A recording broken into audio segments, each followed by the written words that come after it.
नमस्कार, मी पंजाब डक. आज आहे 30 एप्रिल 2026 आणि मी आलो पर्याय स्टोन क्रेशर या ठिकाणी आमचं मशीन आहे आणि या ठिकाणी साईडवर आलेलो आहे. आणि या ठिकाणी महाराष्ट्रातल्या शेतकऱ्यासाठी एक आनंदाची बातमी देणार आहे. राज्यामध्ये काय झालं, आता खूप जणांचे मेसेज यायला मान्सून कधी येणार आहे. तर सर्वप्रथम सर्व राज्यातल्या सर्व शेतकऱ्याला सांगू इच्छितो की 13 मेला अंदमान बेटावर मान्सून दस्तक देणार आहे. म्हणून ही सर्वप्रथम महाराष्ट्रातल्या शेतकऱ्यासाठी आनंदाची बातमी.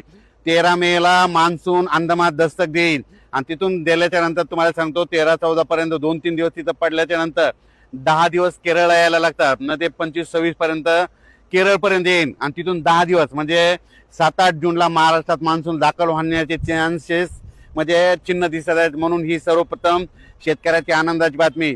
दरवर्षीप्रमाणे यावर्षी जवळपास 8 दिवस पाऊस लवकर येत आहे. म्हणजे मान्सून अंदमान बेटावर म्हणजे लवकर जवळपास 8 दिवस येत आहे. दरवर्षी मान्सून कसा असतो, कधी 20 मेला अंदमान बेटावर येतो, कधी 19 मेला येतो, कधी 21 मेला येतो, कधी 22 मेला येतो. पण यावर्षी जसं गेल्या वर्षी 12-13 मेला आलता तसंच यावर्षी देखील 13 मेला मात्र अंदमान बेटावर मान्सून दस्तक देणार आहे.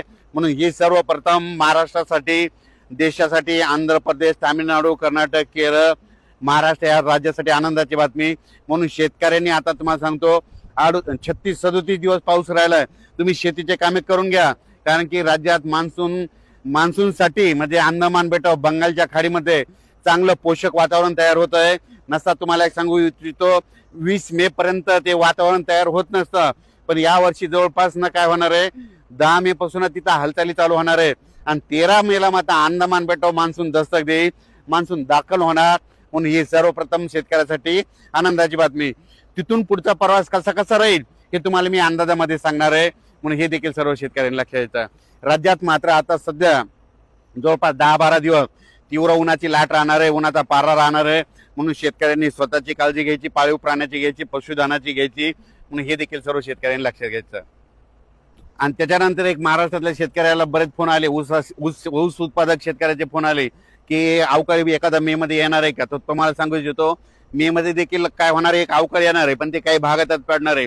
8-9 तारखेला जे पाऊस येईल ते काय होणार आहे, आदिलाबाद, नायगाव, नरसी, त्याच्यानंतर बिलोली, कंधार, लोहा, इकडं नळदुर्ग, इकडं सोलापूर ह्या पट्ट्यामध्ये काय होईल, 8-9 तारखेला एक अवकाळीचा पाऊस येणार आहे. म्हणून त्या शेतकऱ्यांना लक्षात यायचं.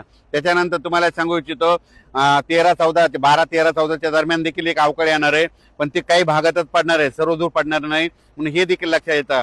पण राज्यात सगळ्यात महत्वाची म्हणजे आनंदाची बातमी, अभ्यास केल्याच्या अंती 13 मेला मात्र अंदमान बेटावर मान्सून दस्तक देणार आहे, दाखल होणार आहे. म्हणून हे लक्षात यायचं. तिथून 10-12 दिवस काय होतं, केरळ यायला लागतं आणि तिथून 5-8-9 दिवस लगेच आपल्या महाराष्ट्रामध्ये यायला लागतं. म्हणजे 7-8 जूनला महाराष्ट्रात पाऊस येण्याचे चिन्ह दिसत आहेत. म्हणून हे देखील लक्षात यायचं. आणखीन त्याच्यामध्ये बदल कसे होणार आहेत हे तुम्हाला दररोज 2-2 दिवसाला अपडेट दिला जाईल. म्हणून हे देखील सर्व शेतकऱ्यांना लक्षात यायचं. आणि या ठिकाणी पर्याय स्टोन क्रेशर हे इथं रेणाखेडीला या ठिकाणी आमची मशीन आहे.